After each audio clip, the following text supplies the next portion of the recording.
ल अब आज चाहिँ हामी प्रेसरको न्युमेरिकलमा थियौँ हैन। अब प्रेसरको न्युमेरिकलको आज चाहिँ हामी भ्याउँछौँ जसरी पनि प्रेसरको न्युमेरिकलमा आज हाम्रो अब लगभग लास्ट न्युमेरिकल्स बाँकी छ र यसको बारेमा तिमीलाई म देखाउँछु। यहाँ मैले यहाँ पहिले नै रेडी बनाएर राखेको थिएँ। अब हामीसँग यहाँ 4 केसेसहरू छ र 4वटा केसमा तिमीहरूले चाहिँ अब अफर्स्ट हामीले फाइन्ड आउट गर्नुपर्ने हुन्छ। अफर्स्ट फाइन्ड आउट गर्नको लागि हामीसँग 4वटा केस छ।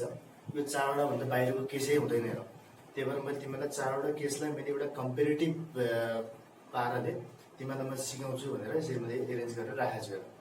अब तिमीले यो 4वटा टाइप भन्दा बाहेक अरू कन्डिसनमा तिमीलाई प्रेसर निकाल अफर्स्ट निकाल भनेर भन्दैन।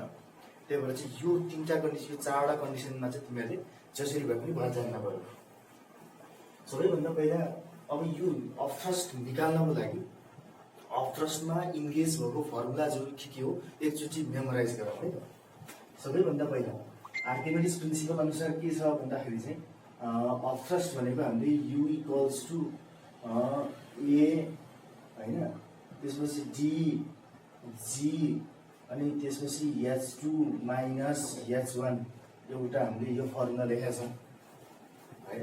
एउटा यो फर्मुला भयो। अर्को अफर्स्टको फर्मुला के छ भन्दाखेरि ADG H2 माइनस H1 भनेको H भनेर लेखिएको थियो।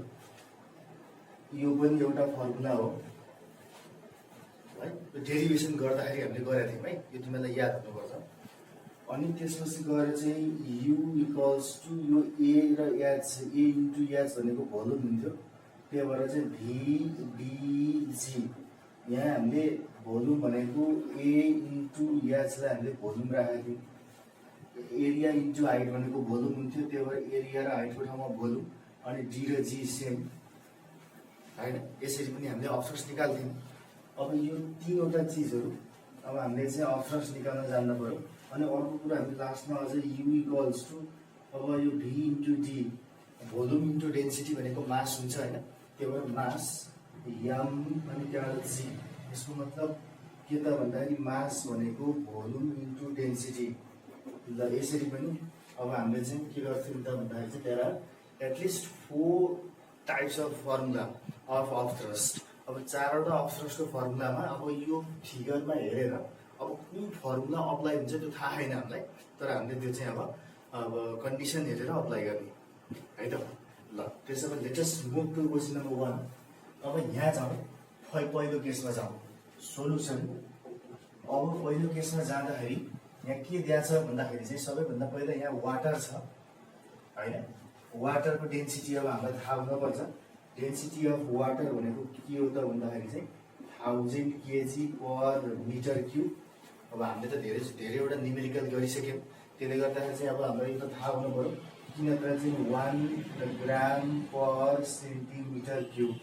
अब यो एसआईमा हो भने यतापट्टिको हैन, सिजिएसमा हो भने उतापट्टिको। अब त्यो क्वेसनको कन्डिसन हेरेर थाहा हुन्छ यो चाहिँ। अब यसमा जाउँ। अनि अर्को कुरो यो अब यो प्रत्येक फर्मुलामा यहाँ स्मल जी पनि छ। स्मल जी जहाँ पनि भएपछि के भयो त भन्दाखेरि हामीलाई भ्यालु अफ जी पनि हामीलाई थाहा हुनु पर्यो। यसको मतलब भ्यालु अफ स्मल जी भनेको 9.8 मिटर पर सेकेन्ड स्क्वायर। ल अब यो सबै कुराहरू चाहिँ अब यो फर्मुलामा अब यो क्वेसनमा एकचोटि अप्लाई गरेर हेरौँ है त। अब यहाँ हुन्छ त के भन्दाखेरि चाहिँ सबैभन्दा पहिला यहाँ 3 एउटा अब्जेक्ट छ यहाँ हैन। एउटा क्युबिकल हुन नि सक्छ हैन। क्युब हो भने क्वेसनले क्युब नै भनिदिन्छ। जस्तै यहाँ क्युब भनेर, यदि क्युब भन्दैन भने त्यो के हो त भन्दाखेरि चाहिँ क्युबोइड हो। हामी त्यसरी बुझ्नुपर्छ हैन। त्यसले गर्दा यहाँ क्युबोइड छ जसको एरिया 3 मिटर स्क्वायरको एरिया छ। त्यही भएर हामीले के लेख्छौँ त भन्दाखेरि area A equals to 3 metre square. अनि यसको यहाँ हाइट पनि छ। अब क्युबमा अथवा क्युबोइडमा के हुन्छ र लेन्थ ब्रेथ हाइट हुन्छ हो नि हैन। लेन्थ ब्रेथ अनि हाइट हुन्छ। हाइट साइडमा हुन्छ। साइडमा दिएको अर्थ के हो त भन्दाखेरि चाहिँ यो हाइट दिएको भनेपछि हाइट h इक्वल्स टु कति भयो त भन्दाखेरि चाहिँ 8 मिटर। अब हामीसँग त फर्मुला त यही नै हो होइन। यही मध्येमा एउटा लगाउने हो, तर यो त तिमीहरूलाई कन्ठ हुनै पर्छ है फेरि। यो कन्ठ छैन भने हिसाब मिल्नेवाला छैन। यो आर्किमिडिज प्रिन्सिपलको डेरिभेसन छ, त्यो डेरिभेसनको प्रत्येक जुन स्टेप्सहरू थिए त्यो पुरै स्टेप्सहरू नै के हो त भने फर्मुला हो। त्यसले गर्दाखेरि चाहिँ कुन फर्मुला कहाँनिर लाग्छ थाहा हुँदैन त्यो, त्यही भएर तिमीहरूलाई त पुरै त्यो स्टेपै तिमीहरूलाई कन्फर्म हुनुपर्छ। त्यो स्टेप पुरै नै के हो त भन्दाखेरि फर्मुला हो है। अब यसमा 0h, अब यहाँ एक्सिलरेसन ड्यू टु ग्राभिटीको कुरा पनि लिएर आउँ। Acceleration due to gravity small g equals to 9.8 metre per second square. यो हाम्रो के हो त भन्दाखेरि एक्सिलरेसन ड्यू टु ग्राभिटीको भ्यालु हो। अनि त्यसपछि गएर चाहिँ यो वाटरमा राखेको छ, त्यही भएर यसको डेन्सिटी d इक्वल्स टु, अब सबै एसआईमा छ, एसआईमा भएको भएर चाहिँ एसआईको भ्यालु राखौँ 1000 kg पर मिटर क्युब हैन। त्यसो भए of thrust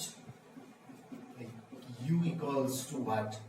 We know that, अब के हो त भने अफ थ्रस्टको फर्मुला त हामीसँग यत्रो फर्मुला छ, यो मध्येमा कुन चाहिँ सुइटेबल हुन्छ त भन्दाखेरि अब AHGD भएको त भनेको त यो होला के हैन। भनेपछि सेकेन्ड यो फर्मुला चाहिँ के हुन्छ त भन्दाखेरि चाहिँ सुइटेबल हुने भयो। That is why now let us use this formula. u equals to के भयो त भने ADGH। यसको मतलब एरिया भनेको 3 इन्टु हैन 1000 इन्टु g भनेको 9.8 इन्टु h भनेको कति त भन्दाखेरि चाहिँ 8। ल अब यहाँबाट कति आयो त भ्यालु, अब यो तिमीले निकाल्न पर्यो नि त। यहाँबाट कति आयो होला 3000 इन्टु 9.8 इन्टु 8 गर्दाखेरि 235,200 न्युटन। अब अफ थ्रस्ट हो, अफ थ्रस्ट भनेको पनि के हो त भने एक किसिमको फोर्स हो। अफ थ्रस्ट पनि फोर्स भएको भएर यसको युनिट के हुन्छ त भन्दाखेरि चाहिँ न्युटन हुनुभयो। त्यसले गर्दाखेरि चाहिँ यो अफ थ्रस्ट भनेको यतिखेर यति भ्यालु आयो है त। यसरी चाहिँ हामीले के गर्न सक्छौँ त भन्दाखेरि चाहिँ यसको सल्भ गर्न सक्छौँ। हेर अब यस्तै गरेर सेकेन्ड कन्डिसनमा हेर। अब सेकेन्ड कन्डिसनबाट तिमीहरूलाई अब हिन्ट दिँदै जान्छु है। अब म सबै गर्दिनँ, अब यो तिमीहरूले गर्ने चिज हो। मैले एउटा यसरी गरेर देखाएपछि बाँकी सबै तिमीहरूले आफैले गर्नुपर्छ। अब यो जुन छ यो फर्मुलाहरू, यो फर्मुलाहरू चाहिँ तिमीलाई याद हुनुपर्छ। अब यो चाहिँ म अहिले यहाँ अब मैले मेटेँ अब हेर है। यो चाहिँ अब मैले देखाउनु पर्ने भएर देखाएको मात्रै हो, यो चाहिँ अहिले मैले मेटेँ। यसलाई अहिले मैले मेटेँ, यो फर्मुला तिमीहरूलाई याद हुनुपर्छ है। अब सेकेन्ड कन्डिसनमा जाऊँ। यसलाई मैले हिन्ट, अब तिमीहरूलाई मैले हिन्ट दिन थालेँ। अब यसमा यहाँ एउटा माथिपट्टि हाइट छ अनि अर्को पनि अर्को दुईटा हाइट छ। यसको मतलब हामीले के भन्न सक्छौँ भन्दाखेरि यतिखेर हाइटलाई हामीले h1 भन्ने पो यसलाई भनौँ 5 मिटर, अनि अर्को हाइट छ हाइट h2, अर्को हाइट भनेको कति छ त भन्दाखेरि 12 मिटर छ। यहाँ h1 र h2 आहा भनेपछि तिमीहरूले अब कुन चाहिँ फर्मुला लाउनु भने तिमीलाई थाहा भइसक्यो हुनुपर्छ अब चाहिँ। अनि त्यसपछि त्यहाँबाट चाहिँ एरिया पनि त्यहाँ छ, एरिया A इक्वल्स टु अहिले हामीसँग 5 मिटर स्क्वायर छ। त्यसो भए डेन्सिटी पनि त्यहाँ छ, वाटरको त्यहाँ छ भन्नाले थाहा हुनु पर्यो वाटरको डेन्सिटी। यो भनेको 1000 kg पर मिटर क्युब। त्यसो भए upthrust U equals to what. अब हामीलाई के थाहा भयो त भन्दाखेरि we know that upthrust U भनेको के लेख्न पाइन्छ ADG अनि h2 माइनस h1। अब अघि लेखेको यो फर्मुला हो हैन। यो फर्मुला युज गर्दै तिमीले के निकाल्न सक्छौ त भन्दाखेरि अब अफ थ्रस्टको भ्यालु निकाल्न सक्छौ। हेर ठिक छ नि, यो भ्यालु तिमीले मलाई सुनाउने अहिले म निकाल्दिनँ हो। त्यस्तै गरेर अर्कोमा जाऊँ, यता हिन्ट भएको पनि यो केसमा हेरौँ पहिला। अहिले यसलाई एकछिनलाई पज है। अब सेकेन्ड थर्डमा जाऊँ, त्यहाँ एउटा क्युब दिएको छ। क्युब हुने बित्तिकै हामीलाई के थाहा हुनु पर्यो भने लेन्थ ब्रेथ हाइट बराबर हुन्छ हैन, इक्वल हुन्छ। त्यो कन्डिसन त्यो हामीलाई थाहा हुनु पर्यो। यसको मतलब यहाँले हाइट दिएको छ। हेर त्यसले गर्दा हिन्टमा के लेख्न पाइयो भन्दाखेरि length equal to breadth equals to height equals to कति लेख्न पाइयो भन्दाखेरि चाहिँ 2.5 मिटर। यो हाम्रो थाहा भएको कुरा हो। यो मेन्सुरेसनबाट सानो क्लासमा पढ्दै आएको होला हैन। यति भएपछि हामीलाई यसको भोल्युम डाइरेक्ट निकाल्न मिल्छ। अब यसको भोल्युम भनेको के हुने भयो, यल इन्टु बी इन्टु एच हैन। यसको मतलब के भयो त भने 2.5 इन्टु 2.5 इन्टु 2.5, यहाँबाट जति भोल्युम आउँछ मिटर क्युबमा आउँछ भोल्युम। अनि एक्सिलरेसन ड्यू टु ग्राभिटी हामीसँग 9.8 मिटर पर सेकेन्ड स्क्वायर। अनि यसको डेन्सिटी भनेको हामीसँग 1000 केजी पर मिटर क्युब। अब यहाँबाट अफ थ्रस्ट भनेको कति हो निस्किहाल्छ। अफ थ्रस्टको फर्मुला के आउन सकिन्छ त भन्दाखेरि चाहिँ U इक्वल्स टु VdG। किन त भन्दाखेरि मैले भोल्युम निकाल्दिएँ, भोल्युम निकालिदिएपछि भोल्युमवाला फर्मुला लाउनु पर्यो हैन। यहाँबाट तिमीहरूले यसको अफ थ्रस्ट निकालेर एन्सर भन्ने। अनि लास्टको 4 नम्बरको पनि तिमीहरूले आफैले निकाल।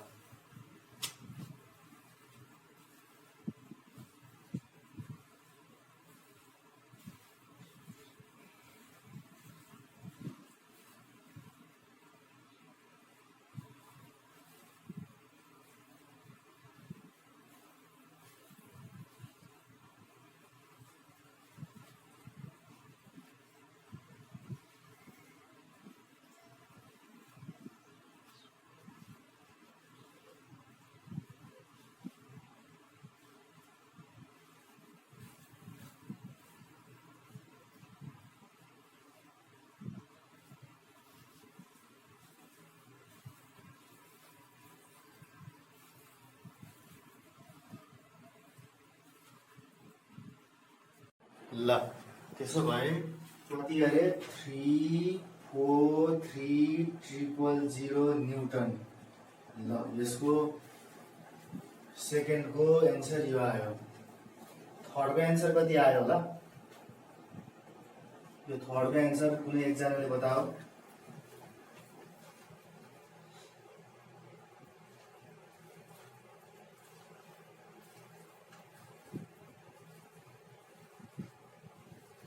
म चाहिँ यहाँ फोर्थको पनि भन्दै गर्छु है, थर्डको निकाल्दै गर। फोर्थको पनि हिन्ट दिन्छु म। फोर्थमा फेरि के छ भन्दाखेरि अलिकति अर्कै टाइपको छ रहेछ। फोर्थमा के छ भन्दाखेरि त्यहाँ क्युब छ, तर त्यहाँ एरिया मात्रै दिएको छ। यो एरिया दिएको भएर हामीले के गर्न सकिन्छ भन्दाखेरि क्युबमा त अब हामी फेरि पनि के लेख्न सकिन्छ भन्दाखेरि length equals to breadth equals to height हुन्छ। यसमा त यो त हामीलाई थाहा भएको हो हैन, क्युब भएको भएर। त्यसले गर्दाखेरि त्यहाँ एरिया दिइरहेछ, area A equals to 9 metre. त्यहाँ एरिया दिएछ भनेपछि त्यो एरिया भनेको अब क्युबको प्रत्येक एरिया कस्तो कुन सेपमा हुन्छ त भन्दाखेरि चाहिँ स्क्वायर्ड सेपमा हुने त हो। त्यसले गर्दा स्क्वायर्ड सेपमा भएको कारणले गर्दाखेरि यसको एरिया अफ स्क्वायर लाउनु पर्यो। L square equals to 9 metre square और L equals to √9। Therefore L equals to कति आयो 3 मिटर आयो है त। यसको मतलब हामीले क्युबमा यदि एरिया दिएछ भने हामीले एरियाको फर्मुला लगाएर हामीले सबभन्दा पहिला यल निकाल्छौँ। अब यल निस्किनु भनेको अर्थ के हो त भन्दाखेरि चाहिँ यसको मतलब L equals to B equals to H equals to हामीले अब कति भन्न पाए 3 मिटर भनेर भन्न पाए। यसको मतलब अब यहाँबाट हामीले भोल्युम निकाल्न सकेनौँ। अब volume V equals to L into B into H. यहाँबाट भोल्युम आयो मिटर क्युब हैन, यहाँबाट भोल्युम आइहाल्यो। अब डेन्सिटी छँदैछ 1000 केजी पर मिटर क्युब हैन। एक्सिलरेसन ड्यू टु ग्राभिटी यो 9.8 मिटर पर सेकेन्ड स्क्वायर। फेरि यहाँबाट यु भनेको वाट। ल यसको भ्यालु पनि तिमीहरूले निकाल। मैले चाहिँ खासै गर्दिनँ नहुने हो, मैले सबै गरिदिएँ।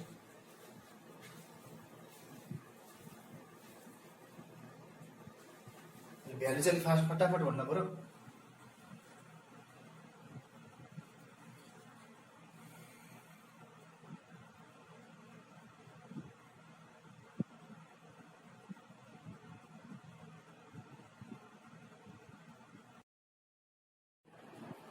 कति अरे 3125 न्युटन। ल है सबैको यही आएको हुनु पर्यो है, आएन भने अरूले बोल्दा हुन्छ। अनि फोर्थको कति आयो युको भ्यालु 64600 न्युटन। ल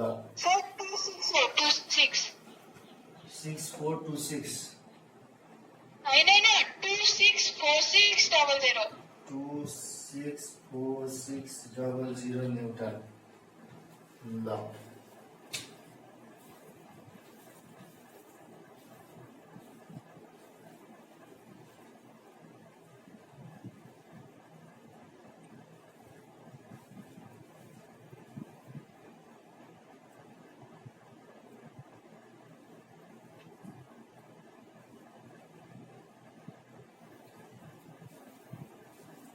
यसलाई हामीले यसरी चाहिँ अब तिमीहरूले सबै केसेसहरू तिमीहरूले याद गर। मैले तिमीहरूलाई 4वटै केसेसहरू यसरी चाहिँ सोधेको हुन्छ। एसएलसीमा, एसएलसीमा अथवा एससीमा आएको क्वेसनहरू यसरी नै भेराइटीमा सोधेको छ र तिमीहरूलाई मैले एउटा कम्प्लिट भेराइटीलाई तिमीहरूलाई मैले इन्ट्रोड्युस गरेर आएको मात्रै है। अब यसपछि हामी जान्छौँ कहाँ भन्दाखेरि मैले यसलाई मेटेँ। अब तिमीहरूले गर्नेले गर्दै होला। अब यसलाई भ्यालु यही छ, तल हेर।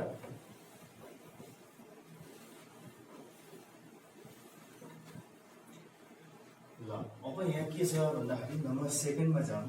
A hand pump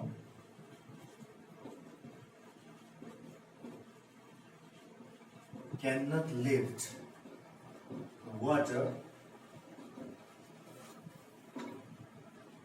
more than 10.3 meter. Why? ल अब क्वेसन अब सुरु भयो। अब हामीसँग बेसिकली लेसन हामीसँग फर्मुली सिद्धिसकेको छ है। अब त्यही एससीमा आएको क्वेसनहरू, एसएलसीमा आएको क्वेसनहरू अनि न्युमेरिकल्स केही अब रहित बहिल बाँकी छ, त्यसको बारेमा मात्रै हामीले स्टडी गर्दैछौँ। अब चाहिँ a hand pump can not lift the water more than 10.3 metres. अब मैले तिमीलाई पहिले हामीले के जानेको छौँ भन्दाखेरि चाहिँ ह्यान्ड पम्पले काम गर्ने भनेको एटमोस्फेरिक प्रेसरमा हो होइन। Hand pump actually works on the principle of atmospheric pressure. Atmospheric pressure, इसलिए atmospheric pressure में काम गर्ने हो। बट हाम्रो atmospheric pressure को भ्यालु कति हो त भने 1.013 into 10⁵ पास्कल हो। यो हाम्रो भ्यालु हो। यो भ्यालु भनेको हामी चाहिँ अब यसलाई 10⁻ मा हटाउनलाई 10⁻बाट हटाउनको लागि चाहिँ हामी कति लिनु पाइन्छ? यो भनेको एक्ज्याक्ट भ्यालु भनेको 10132 यति हो कि खास यो भनेको है। यो भनेको यति हो खास। यति भ्यालुलाई हामीले चाहिँ यति पास्कल्सलाई हामीले चाहिँ 10⁻को फर्ममा लेखेका थियौँ। यो हाम्रो नर्मल एटमोस्फेरिक प्रेसरको भ्यालु हो। त्यो पनि एट सी लेभल, त्यो पनि यो सी लेभलमा हो। मैले तिमीलाई पहिले भनेको छु नेपालमा त यति पनि होइन, अझ यो भन्दा पनि कम हुन्छ है।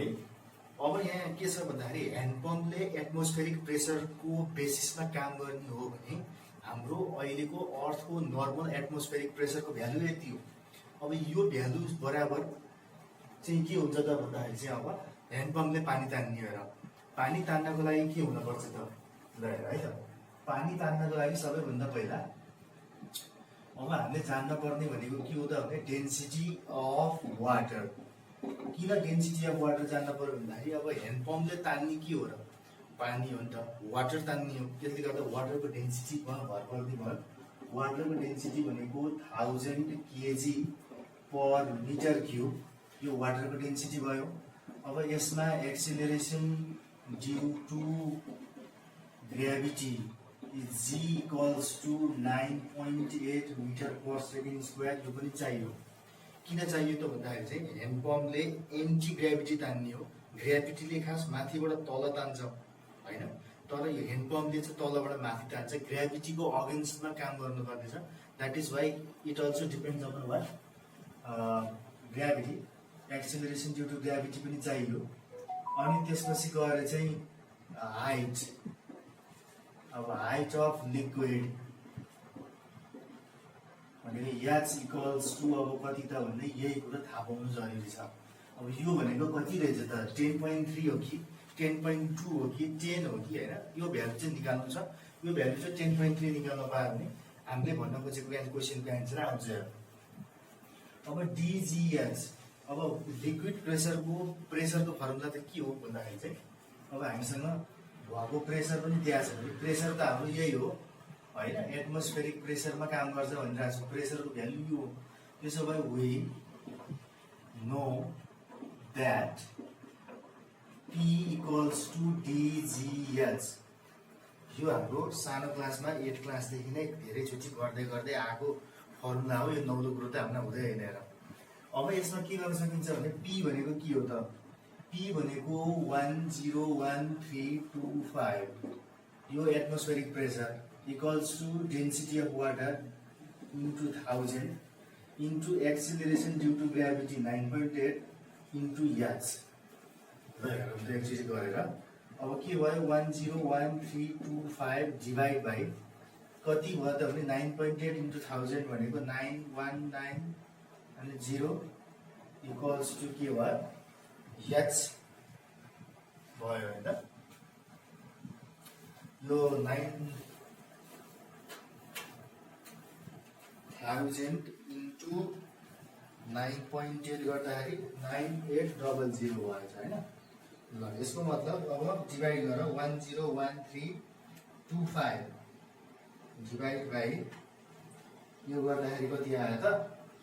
यसको मतलब हामीले के भेटायौँ त भने H इक्वल्स टु 10.33 मिटर। ल यसको मतलब के भयो त भन्दाखेरि चाहिँ अर्थको एटमोस्फेरिक प्रेसरको भ्यालु यति भयो भने बल्ल कति हुन्छ त भने म्याक्सिमम हाइट तान्न सक्ने भनेको कति रहेछ त भन्दाखेरि चाहिँ 10.33 मिटर रहेछ। मतलब तिमीलाई पहिले भनेको छु यो त सी लेभलको भ्यालु हो। यति भ्यालु त नेपालमा छँदै छैन। यति धेरै एटमोस्फेरिक प्रेसर छँदै छैन नेपालमा। नेपाल एउटा हाइटमा पर्छ र atmospheric pressure decreases with increase in height, यो त हामीलाई थाहा छ। त्यही भएर चाहिँ नेपालमा यति धेरै ठुलो प्रेसर छैन। यसको मतलब तिमीहरूको हाम्रो घरमा कलधारबाट पानी तान्न पर्यो भने अब के भयो त भन्दाखेरि चाहिँ म्याक्सिमम तान्न सक्ने भनेको कति रहेछ त भन्दाखेरि 10.3 रहेछ। किन त भन्दाखेरि म्याक्सिमम एटमोस्फेरिक प्रेसरको भ्यालु कति आयो त भन्दाखेरि 10.33 आयो। यसको मतलब यो भन्दा थोरै हुन्छ, बरु यो भन्दा धेरै हुन नसक्ने भयो। एटमोस्फेरिक प्रेसर यति नै म्याक्सिमम हो भने तान्न सक्ने भनेको कति रहेछ त भने 10.33 रहेछ। दिस मिन्स द्याट अब अर्थ अब नेपालमा त एटमोस्फेरिक प्रेसरको भ्यालु थोरै छ। यसको मतलब यो हाइट भन्दा नेपालमा अब के हुन्छ, धाराले तान्न सक्ने हाइट अलिक कमै हुनुपर्छ। बरोबर भएन? यसको मतलब यसले 10.3 मिटर भन्दा माथि यसले तान्न सक्दैन पानी, यो भन्न खोजेको हो। किन सक्दैन त भन्दाखेरि चाहिँ द म्याक्सिमम एटमोस्फेरिक प्रेसरमा डिपेन्ड हुन्छ र म्याक्सिमम एटमोस्फेरिक प्रेसरको भ्यालु अनुसार यसको म्याक्सिमम हाइट भनेको कति हो त भन्दाखेरि 10.33 मिटर हो। त्यही भएर यो भन्दा माथि त हुनै सक्दैन। किन हुन सक्दैन? हुनको लागि के हुनुपर्छ त भन्दाखेरि चाहिँ अर्थमा एटमोस्फेरिक प्रेसर बढ्नुपर्छ। अब त्यो सम्भव हुन्न। त्यसले गर्दाखेरि यो भन्दा माथि तान्न सक्ने हाइट पनि सम्भव हुँदैन। यो भन्दा माथि फाल्नको लागि अब मोटर लाउनु पर्छ। मोटर लगाएर मात्रै सम्भव हुन्छ, नत्र धाराले यो कुरो तान्नै सक्दैन। ठिक छ नि? ल यो तिमीहरूले जान्नु, इतिहासमा धेरै इम्पोर्टेन्ट छ यो। अर्को कुरामा जाउँ। अब यसलाई पनि भेटेँ मैले है। यो रिलेटेड क्वेसन्स तिमीहरूलाई आउँछ अहिले त्यहाँ, यसलाई आपत्ति मान्नु पर्दैन। अब जाउँ हामी नेक्स्टमा के त भन्दाखेरि चाहिँ कन्डिसन अफ फ्लोटेसन। अब्जेक्ट कुन बेलामा फ्लोट हुन्छ त? यो रिमाइनिङ पोर्सनको बारेमा डिस्क्राइब गरिरहेको छु है मैले चाहिँ। अब्जेक्ट फ्लोट हुनको लागि दुईटा कन्डिसन हुन्छ हेर। एउटा कन्डिसन भनेको के हो त भन्दाखेरि चाहिँ density of object is equal or less than के त भन्दाखेरि डेन्सिटी अफ लिक्विड। यो त हामीलाई थाहा भएको कुरा हो, सानो क्लासमै पढेको होइन। Why does ice floats on water भनेर पढ्दाखेरि हामीले सानोमा के भन्थ्यौँ? Because density of ice is less than density of water भनेर भन्थ्यौँ। अब अहिले हामीले 10मा आइसकेपछि के मात्रै बुझ्नु पऱ्यो भन्दाखेरि डेन्सिटी लेस भएर मात्रै होइन, डेन्सिटी बराबर भयो भने पनि के हुन्छ? फ्लोट हुन्छ। यो त अभियसली नौलो कुरो केही पनि थिएन। अर्को कन्डिसनमा के कारणले गर्दा फ्लोट हुन्छ त भन्दाखेरि चाहिँ if a body can displace the liquid according to its weight. अब यहाँ अर्को पनि कुरा आयो। के कुरा आयो भन्दाखेरि चाहिँ यदि डेन्सिटी बढी भयो भने चाहिँ हामीले के भन्थ्यौँ, डेन्सिटी कम भयो भने त फ्लोट हुन्छ भनेर भन्थ्यौँ, डेन्सिटी बढी भयो भने सिङ्क हुन्छ भनेर भन्थ्यौँ। तर अब त्यस्तो भन्न पाइँदैन र, डेन्सिटी बढी भए पनि फ्लोट हुन सक्छ। कस्तो कन्डिसनमा हुनसक्छ त भन्दाखेरि चाहिँ यदि कुनै बडीले आफ्नो वेट बराबरको पानीलाई त्यसलाई डिस्प्लेस गर्न सक्छ भने त्यति त्यो कन्डिसनमा पनि के हुन्छ त भन्दाखेरि चाहिँ फ्लोट हुन सक्छ। भन्न खोजेको कुरो के त भन्दाखेरि चाहिँ सबैभन्दा पहिला आइरन नेलको कुरा गरौँ, अनि त्यसपछि सिपको कुरा गरौँ। आइरन नेल भनेको आइरनबाटै बने हो, सिप भनेको पनि के हो त भन्दाखेरि आइरनबाटै बनेको। तर यो बिचको डिफ्रेन्स के छ त भन्दाखेरि आइरन नेललाई तिमीहरूले पानीमा हाल्यो भने त्यो इन्स्टेन्टली के हुन्छ, सिङ्क हुन्छ। तर त्यही आइरनबाट बनेको जुन सिप छ त्यो चाहिँ पानीमाथि फ्लोट हुन्छ। Now what is the difference? दुईटै एउटै मेटेरियलबाट बनेको, दुईटै मेटल हो, कुनै मेटल सिङ्क भएको छ, कुनै मेटल फ्लोट भइरहेछ। यसमा फरक के भयो त भन्दाखेरि चाहिँ अब डेन्सिटी दुवैको बराबर हो, डेन्सिटीमा केही चेन्जै आउँदैन। ठुलो मेटल भए धेरै डेन्सिटी हुने, सानो मेटल भए सानो डेन्सिटी भन्ने हुँदैन, त्यसको कम्पोजिसनमा भर पर्छ। त्यो सानो भए पनि ठुलो भए पनि त्यसले केही पनि असर गर्दैन। तर हुन्छ के त भन्दाखेरि यसको यो आइरन नेल सिङ्क किन भयो त भन्दाखेरि डेन्सिटी बढी भएर भन्न पाइँदैन क्या। यहाँ त डेन्सिटी बढी भएर भन्नु भन्यो भने त सिप फ्लोट भइरहेछ। हामीले के भन्नुपर्छ त भन्दाखेरि डेन्सिटी बढी भयो भने के हुन्छ त भन्दाखेरि यो आइरनले आफ्नो वेट बराबरको पानीलाई त्यसले डिस्प्लेस गर्न सक्दैन। नसकेको कारणले गर्दाखेरि के हुन्छ त भन्दाखेरि चाहिँ त्यसलाई इनफ अफ थ्रस्ट मिल्दैन, नमिलेपछि त्यो डुब्छ। हामीले यसरी एन्सर दिने हो होइन। सिप किन फ्लोट भयो त भन्दाखेरि चाहिँ सिपले आफ्नो वेट बराबरको पानीलाई त्यसले डिस्प्लेस गर्न सक्छ। डिस्प्लेस गर्न सकेपछि इनफ अफ थ्रस्ट मिल्छ होइन। इनफ अफ थ्रस्टको कारणले गर्दा के हुन्छ त भन्दाखेरि चाहिँ त्यो पानीमा फ्लोट हुन्छ। यसरी भन्न पर्यो, डेन्सिटी दुवैको बढी हुन्छ तर एउटा सिङ्क किन हुन्छ त भन्दाखेरि because iron nail can not displace the water according to its weight, but in the case of ship can displaces the water according to its weight. र जसले राम्रोसँग आफ्नो वेट बराबरको पानीलाई डिस्प्लेस गर्न सक्छ त्यसले मात्रै के हुन्छ त भन्दाखेरि इनफ अफ थ्रस्ट गेन गर्छ। त्यो इनफ अफ थ्रस्टको कारणले गर्दा के हुन्छ त भन्दाखेरि चाहिँ यो फ्लोट हुन जान्छ। यो फ्लोट हुन्छ। इनफ अफ थ्रस्ट गेन गर्न सकेन भने के हुन्छ त भन्दाखेरि चाहिँ सिङ्क हुन्छ। ठिक छ होइन। अब म सिपमै गएँ फेरि। सिप अन फ्रेस वाटर, सिप अन फ्रेस वाटर अनि सिप अन सी वाटर। ल अब फेरि फरक पर्ने भयो। फ्रेस वाटरमा एउटा सिप फ्रेस वाटरमा छ, एउटा चाहिँ केमा छ, अथवा त्यही सिपलाई कुरा गरौँ। यदि what happens when ship moves from sea water to river water अथवा फ्रेस वाटर, यो पनि भनिदिन सक्छ। यो भन्यो भने के हुन्छ तपाईँ सबैभन्दा पहिला फ्रेस वाटर भनेको रिभर वाटर भन्न खोजेको। रिभर वाटर भनेको फ्रेस वाटर हुन्छ, यसमा साल्ट हुँदैन, नो साल्ट। सी वाटरमा के हुन्छ त भन्दाखेरि साल्ट हुन्छ है। फ्रेस वाटर र साल्ट वाटरमा फरक के हुन्छ त भन्दाखेरि चाहिँ साल्ट भएन भने के हुन्छ भन्दाखेरि लेस डेन्सिटी हुन्छ त्यसको, यो वाटरको लेस डेन्सिटी हुन्छ। अनि सी वाटरमा साल्ट हुन्छ, त्यही भएर यसको चाहिँ के हुन्छ त भन्दाखेरि चाहिँ मोर डेन्सिटी हुन्छ है। मोर डेन्सिटी हुन्छ। धेरै डेन्सिटी भयो भने upthrust is directly proportional to density. यसको मतलब यो दुवैको केसमा लाग्ने भयो, upthrust is directly proportional to density. यसको मतलब के भयो त भन्दाखेरि यहाँ थोरै डेन्सिटी भयो भने लेस के हुने भयो त भन्दाखेरि अफ थ्रस्ट हुने भयो। यहाँ लेस अफ थ्रस्ट हुने भयो। सी वाटरमा धेरै डेन्सिटी हुन्छ, यसको मिनिङ के भयो त भन्दाखेरि त्यहाँ चाहिँ मोर अफ थ्रस्ट हुने भयो। यसको मतलब लेस अफ थ्रस्ट भयो भने के हुन्छ, उचाल्ने सक्ने शक्ति कम भयो। यसको मतलब सिप के हुन्छ, अब अलिकति बढी सिङ्क हुन्छ। त्यहाँ डुब्ने भन्दा चुल्लोमा डुब्ने होइन कि ऊ चाहिँ अलिक बढी सिङ्क हुन्छ। कहाँ भन्दाखेरि चाहिँ यहाँ चाहिँ के हुने भयो, मोर सिङ्क हुने भयो होइन। But in the case of sea water त्यहाँ चाहिँ के हुन्छ भने धेरै अपथ्रस्ट हुन्छ। धेरै अपथ्रस्ट भयो भने के हुन्छ त भन्दाखेरि चाहिँ सिपलाई त्यसले धेरै उचालिदिन्छ। धेरै उचालिदियो भने के हुन्छ त भन्दाखेरि यो चाहिँ लेस सिङ्क हुन्छ। हेर कुरा बुझेन? यो सबै तिमीले यहाँको क्याटेगोरी सबै बुझ्नु है।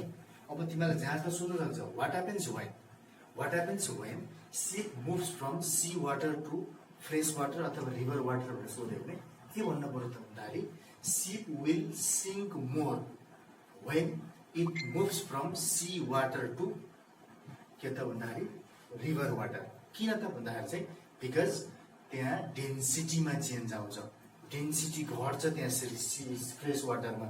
डेन्सिटी घट्ने बित्तिकै सिपले पाउने अपथ्रस्ट पनि घट्छ र अपथ्रस्ट घट्ने बित्तिकै के हुन्छ त भन्दाखेरि चाहिँ सिप अलि बढी के हुन्छ, सिङ्क हुन्छ। ठिक छ नि?